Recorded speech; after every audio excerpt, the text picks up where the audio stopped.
Hello, my name is Michael. You're welcome to my YouTube channel.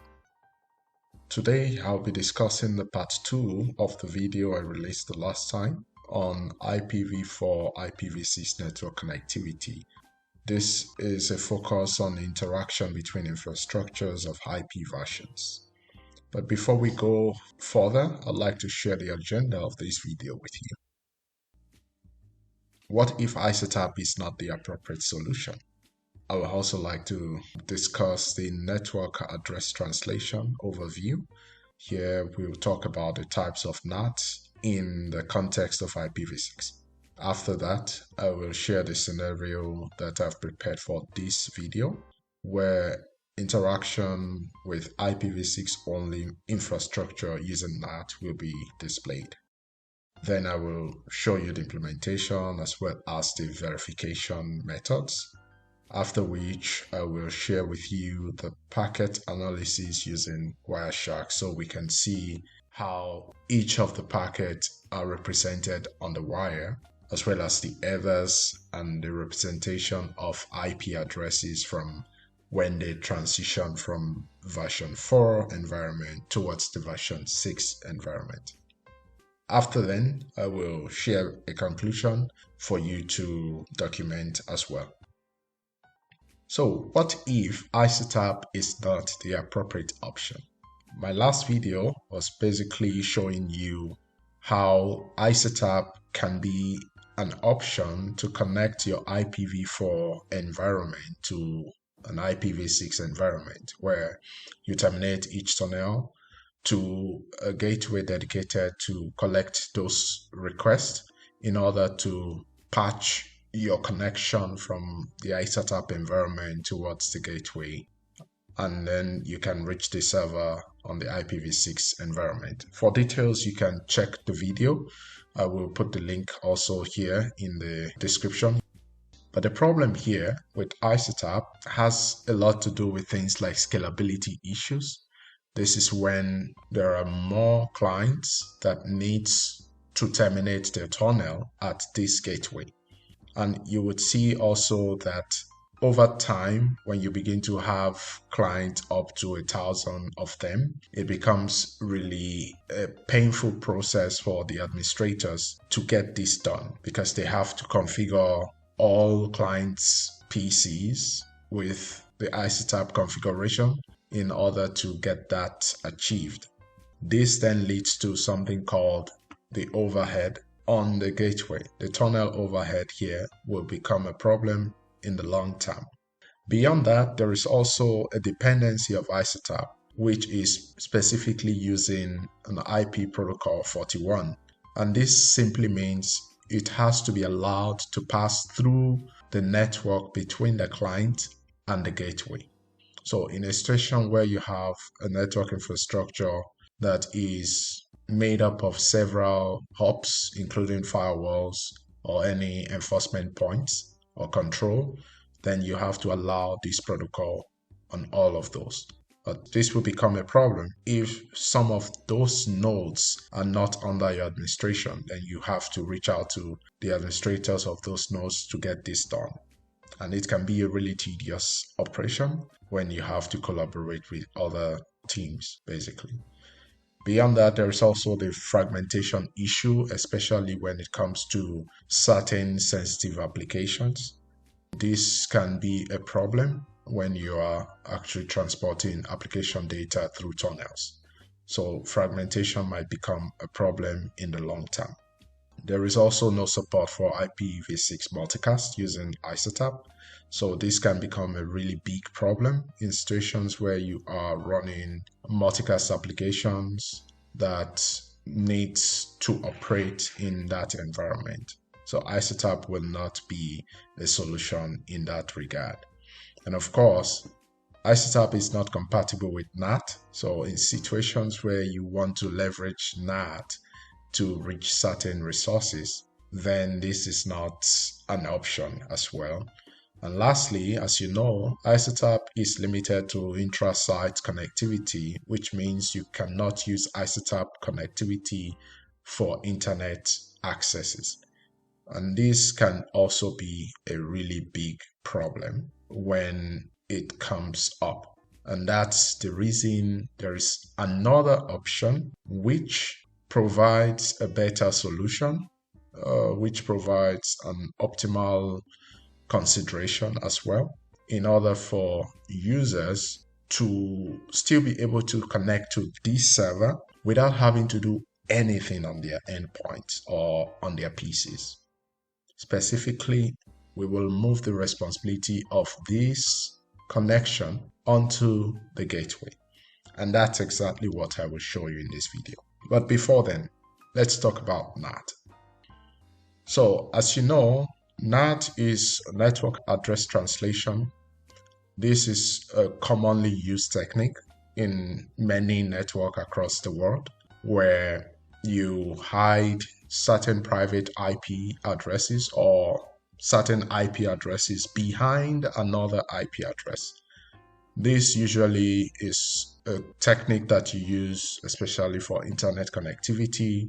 In some cases, it's also been leveraged to bypass certain environments where a specific IP is expected, and you can hide the original IP behind the expected IP, which means you'll be able to bypass certain things. And so many other things. It's also used in the context of saving IP addresses in such a way that you don't exhaust all the IPs, especially when you're NATing behind things like the port number or the protocol themselves. And there are different types of NAT options, one of which is the static NAT, where you have one IP mapped to another IP. This is typical, especially in internet connectivities. There is also the dynamic NAT, which is you're mapping one to many, which also means that you have a lot of public IP addresses that are mapped to fewer private addresses in the context of NAT for internet connectivity. There is also the overload NAT, which is the reverse of the dynamic in this case. And here we have the protocol translation, which is a context in the IPv6 environment. And here we are focusing more on the IPv6 NAT concept itself. And we have different types of NAT in the context of IPv6. Some of them are now obsolete, especially the ones that I have highlighted here, while the others are still in use.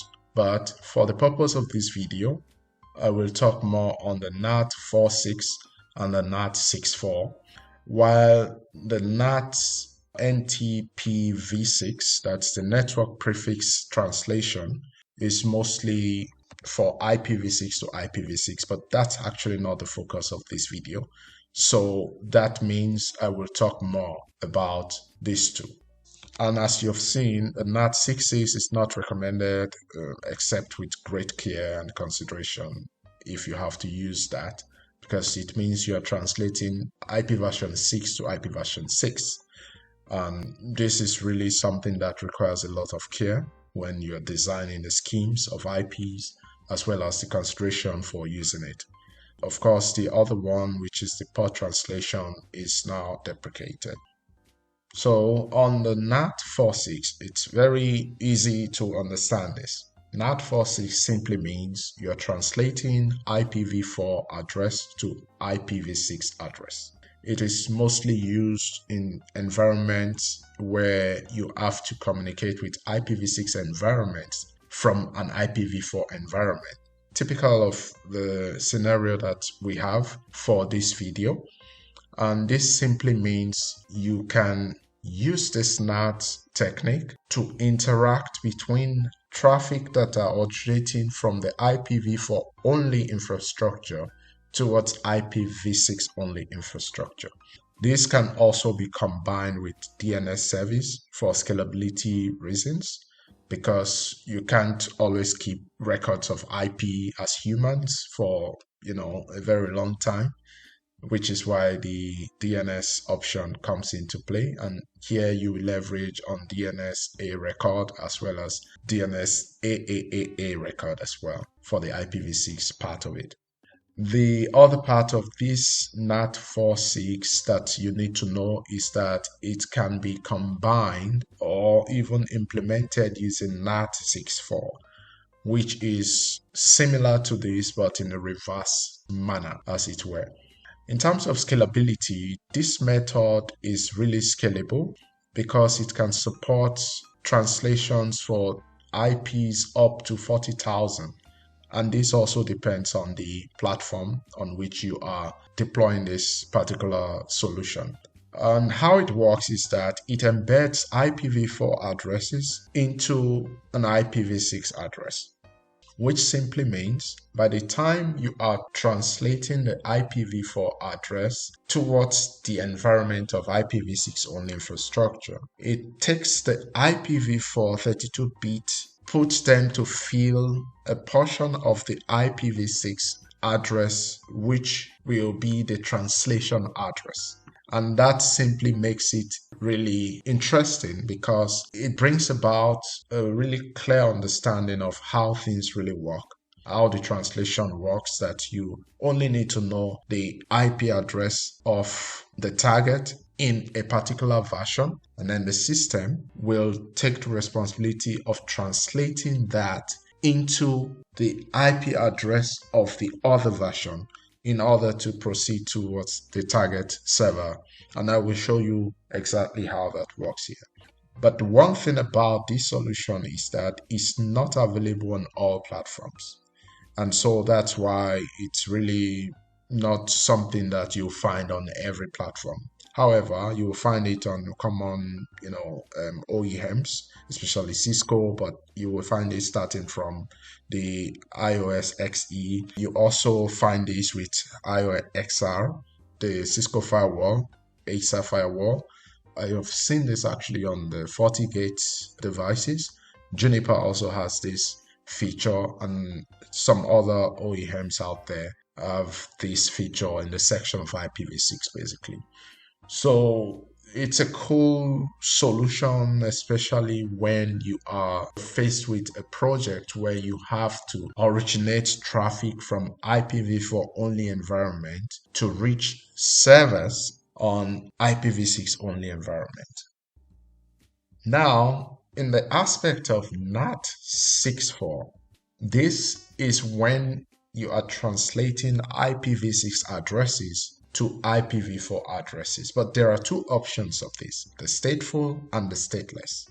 With the stateful, you have the translation method of one-to-many, but the stateless is saying that you need one-to-one mapping.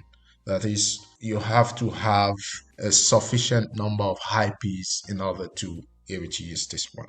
So this might provide a little bit of scalability issue when there is need to do a lot of these translations. The other part of it is that you can conserve IP addresses using the stateful. On the other hand, with stateless, you cannot do that. There is actually no way to establish transparency, end-to-end transparency of address with the stateful, because of course you will hide one IP behind the several ones, and that is not transparent enough. Unlike when you have one-to-one, you already know what IP means, what IP in different versions basically. So that's why you have this particular category of the difference between the two. The other thing which is actually important to note is that with stateful, there is a state table which keeps the record of those translations in order to map them, especially when they are returning back, and you don't need to do certain manual work in order to allow certain flows to go through. So it keeps the state table to keep record of unique translations, unlike the stateless, which doesn't have this information or this particular feature, which is a really huge difference between them. And of course, the address nature requirement here simply is talking about what kind of nature of address assignment each of them uses. In the case of the stateful, there is no requirement on the nature of the IP addresses that are assigned. Unlike the other one, which is the stateless, it has a mandatory requirement of IPv4 translatable IPv6 address assignment, which simply means there are certain IPv4 addresses that must be translatable into IPv6 addresses. And this can be impossible if the IP addresses are not translatable from IPv4 to IPv6. As for the last part, which is the address assignment, this also has something to do with the support for different types of assignment mechanism, which includes the manual, which is static for sure. You have the DHCP-v6 as well as the Slack. The stateless only requires the manual or the DHCP option. And this actually is an overview of the difference between the stateful and the stateless NAT 6.4. And remember, NAT 6.4 is mainly used for translations of IP addresses from IPv6 to IPv4. However, in the other scenario, we have the NAT 4.6, which is responsible for the translation of IPv4 to IPv6 addresses. And don't forget, to implement the NAT 4.6, we can use the NAT 6.4 in the configuration to achieve that particular translation for NAT 4.6. And now to the scenario of the day. Similar to the last video, the scenario remains the same. Remember, this is my home network and this is my lab network. This network runs the IPv6 only infrastructure, while my home network is IPv4 only infrastructure. It's one organization, two infrastructure islands, that is IPv4, IPv6 infrastructures. Then on the IPv6 side, we have a converged multi-area OSPF version 3 infrastructure. This old part in the center that connects directly to the core is the backbone area, while we have a particular normal standard area here, which is area 345, and then the other area is on this part. But that part is not important for this video, so we will continue with the other part of the conversation. And the last part here is saying users, that's the task. Users in IPv4 island need to access the application server hosted in the IPv6 island without having to configure anything on the endpoint. That is, we want these users here to reach this server without having to configure anything. If you check the video of the ICTAP, which I did last, the part 1 of this series, you remember that we had to do some configuration on the endpoint in order to make that happen. But this time around, whatever we are doing is completely transparent. That is, the user do not know about it. So that's exactly what this is about. And in the next phase, we'll see what we have to do, which is we ensure that the connectivity to the VLAB gateway from the IPv4 user is established. That is, I should be able to reach this IP address here. That is the IPv4 that is on this gateway from my PC. Then we should also try from the gateway to reach the server on this IP. And that I will show as well. We'll just use the simple ping test to be sure that we are able to reach those nodes or those IPs. And then the last part of it is we ensure that the IPv4 users' addresses are translated to the NAT 4.6 IPv6 addresses to reach the IPv6 application server, which simply means once we are done with the implementation, we should begin to see the translations on this gateway as we initiate traffic from the IPv4 environment towards the IPv6 environment. And now that's where we are going. So before we start the implementation, we first need to ensure that we have dedicated prefix scheme that is designed. And how this works is that when the user from the IPv4 environment tries to reach the IPv6 environment, they only target a dedicated IPv4 address that is mapped to something called the NAT46 prefix. I have selected a unique local address to represent that, and I've selected this IPv4 address to represent the address of this server in the realm of IPv4. So it simply means the users do not need to know the IPv6 address of the server. They only need to know the DNS name of the server, which is resolved to this IPv4 address. Then the gateway itself is going to be configured with the NAT configurations that are necessary to translate this IPv4 address to this IPv6 address in order to reach the server's IPv6 address. And I will show you how that works in a minute. Then, once we are done with that configuration, we will be able to see the flows as they get translated from IPv4 to IPv6, and also being able to reach the server and access it normally as if it's just, another IPv4 server. And so I will show you how that goes in a bit. So I'm going to connect to the routers now, and then I will show you around the systems. So here is the VLAB gateway, that is this gateway here. We have the 222, which is this gateway here. This is the one directly connecting to the server, and if we can check that out now, 114. Now we know the server is alive. We will then go to the VLAB gateway as well to do the same. Be sure that we have connectivity from the server towards the gateway and backwards as well. And that's fine. The next is from my PC towards the gateway itself. And remember, in my previous video, I already mentioned why I have IPv4 loopback addresses on the routers in order to easily target them for management purpose. So I will target the VLAB gateway, which is that address, and this is what it is here. So I'm targeting its loopback actually. And remember, we had a tunnel for ISOTAP in the previous video, which is now shut down. So this is completely out of the game. And now we will configure certain things on this interface. So we will go back to the topology again so that we can follow it through.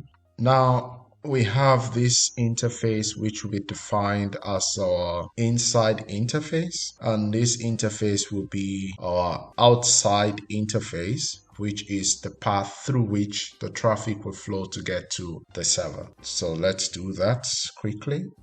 I will go here and then type the interface label, which is NAT64. Remember, I mentioned that we can configure the 46 also using the NAT64.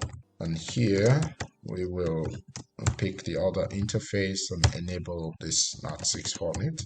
The next phase of this configuration is now to specify this address as the NAT64 address. And how we do that is still the NAT64. And then we specify this as a prefix. We make it a stateful one. And then we pick the address that we want to be the representation or the translation address.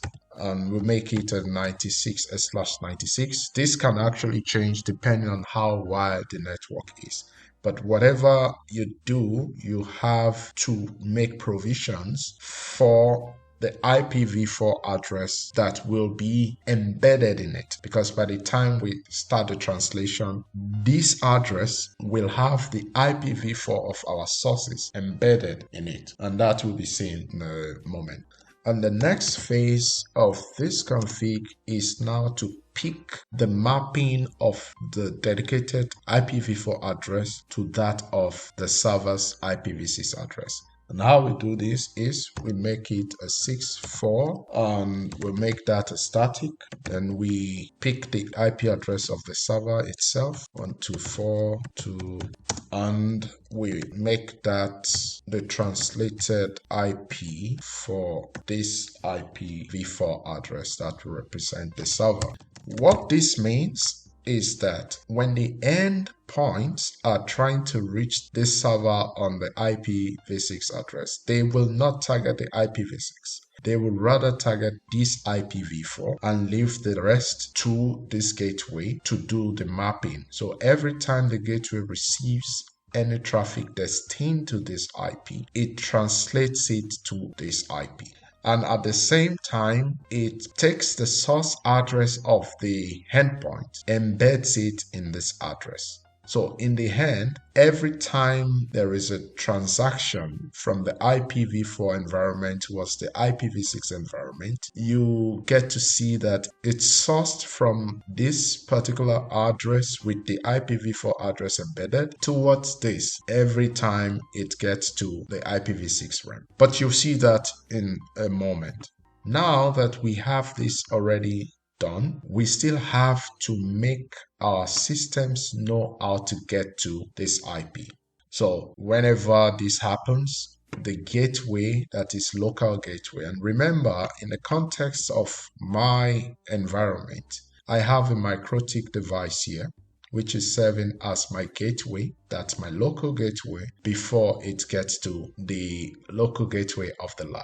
At the moment, this is not configured with the dedicated IP, that is this IP. So anytime I try to reach this, it's just not going to be successful because my gateway doesn't know about it. And for that reason, I have to ensure that the gateway knows about it so that it can get to forward it properly. So we have to create a route here using any means. I'm just using the static route, so that should not be a must that it has to be a static route. You can also have it redistributed into the BGP that is between these two, but this is the fastest and easiest way to get it done. That will be 128.111. Let's just confirm that quickly. Then we can, that is 1/0. Yes, so this is the address that we have, and that's what we have here. So I can apply it, and then we type, we click on OK. Now we have it here, which simply means the local gateway now has the route, that's this gateway, knows that anytime there is a request for this prefix or this IP address, it has to forward it towards this gateway, that is the lab gateway. And we can recall it again and try. And that's it.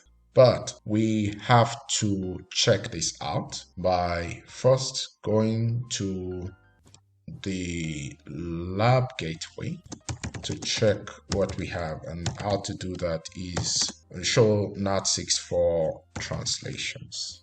And you can see that my local address is from here, and we can confirm that quickly.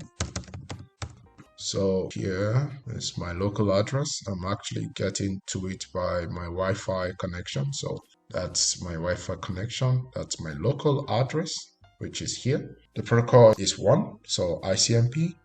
And that is being translated to our dedicated NAT46 prefix. And you can see here is the equivalent of my address, which is now embedded in the dedicated prefix that is used for the translation. Here is the translated IPv6 address, which is the one we are mapping to the address of the server. And you can see here shows the translated IPv6 is correspondent to the original IPv6. So the original IPv6 is the target IPv6 that we are going to, which is the server in this case. And here is the protocol, which shows, oh, this is ICMP. So this shows you that you don't need to do anything on the endpoint side in order to make this happen.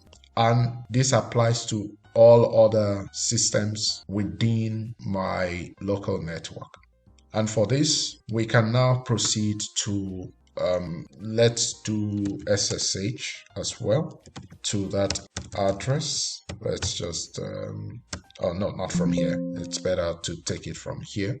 which is the better way to source it. And now we do SSH 10, 20, 26, 33. So which already means that we got into that. I think that should be shown. And you can see it's already here, which tells us we are targeting this IP address instead of anything else. So that already tells us that we will find more on the translation table. And as you can see, these are our source ports, consistent, destination port.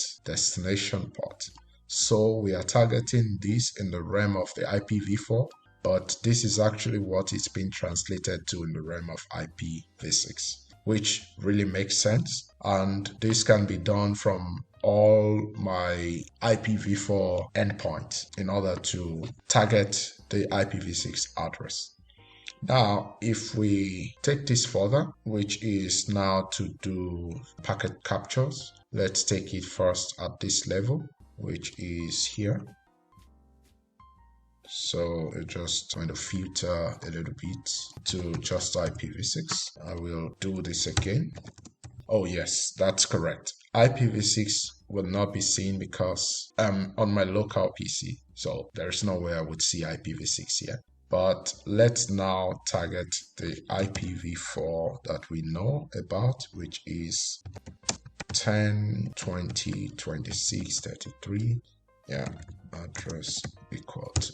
And now we see the flows as it goes from my local address to the IPv4 address, which my system knows about. In order to get past this, we can also see what it is in the realm of IPv6. So we can pick this guy here. Let's just go to capture 1-to-1. That's this. Then we see what is going on there as well. So we can target 10, 20, 26, 33. Now you can see that our ICMP is being recorded, and you would also see that this is what we found on the NAT gateway, which is this address here. It's exactly the same address, so which tells that we are seeing the traffic as it goes towards the server itself. So that's exactly what I wanted to share with you. Another command to, check this out and see if there are matches basically is the statistics, which shows you the interfaces, the number of interfaces that are enabled for this NAT translation, the number of packets that have been translated. As you can see, it's from version 4 towards version 6, and then the return traffic from version 6 towards version 4. Exactly what we want to see. And of course, we can see some packets that have been dropped, some that were referred to as missed, and of course the number of hits that we have. Then the ones that are punted, which are the packets that were not forwarded directly by Ceph. They are directly to the CPU itself, basically. So this is really a good solution, which is very scalable. I will try to initiate another traffic from one other system. So I'm going to connect to my local AD server and also try. That AD server is not coming from the wireless network, but it's behind the MikroTik router that we have, which is also here. And by the time I do this to run a simple ping test, then I'll make it a continuous ping.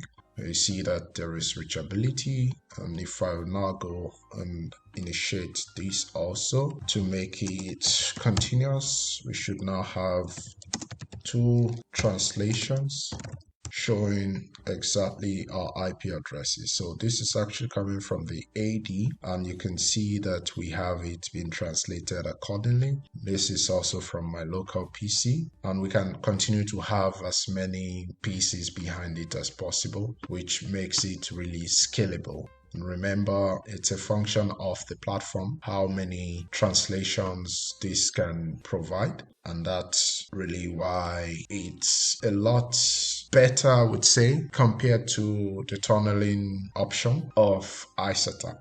Now that we have achieved the goal, let's wrap it up here and see what else we have to know about in the context of NAT translations in IPv6.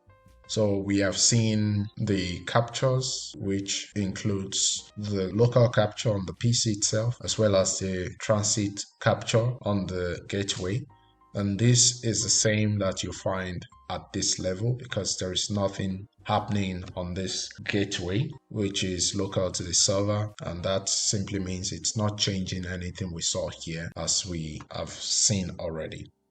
You can also reproduce this in your private places, or if you have any project related to it, then it makes sense to, follow this video carefully. And I will also be happy to see your feedback. If you have any questions or comments, I'll be happy to respond to you. In conclusion, this simply means that in every organization, you can have multiple islands of infrastructures. These islands might be dedicated to specific versions of IP, whether IPv4 or IPv6. But there is nothing stopping these islands from being integrated. So this does not make it impossible to integrate them in any form. Then we have seen now that with the NAT option, it's more scalable compared to the ISATAP. Imagine when you have, as an administrator, over 1,000 users that needs to break out at a particular gateway, and you have to deploy ISATAP. Yes, it can be automated and things like that. But then at the infrastructure level, if you have to do things or configurations on users' PCs, it becomes an overhead over time, especially when the user database grow beyond a very simple number that you might think, which is why targeting the gateway to configure this solution makes it more scalable. And you can't really take it away from NAT in that sense because it's transparent also to the user. So this makes it really interesting to be a solution. As for the other things, which has to do with whether to use NAT or whether to use the tunnel option, this is purely a function of the scenario or the use case. Like I said, and like I used to say in the previous video, as well as now, there is no perfect solution. And comparing solutions in order to reach a conclusion is also part of what we do as design engineers or as an architect. It's very important to know why a particular solution is to be deployed. In some cases, tunneling might be the best option compared to NAT.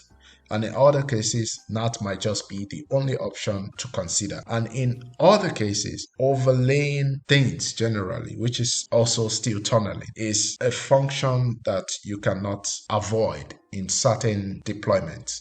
So in the end, you find out that all of these solutions have their own pros and cons.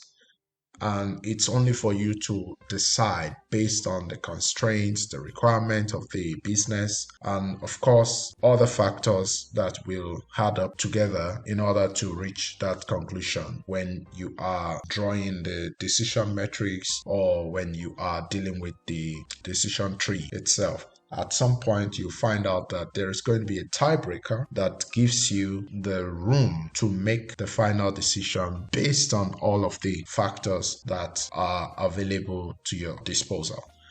And that will be all for this video, and I will see you in the next video. Don't forget to like, share, and subscribe. And I want to thank you for taking the time to watch this video. Bye.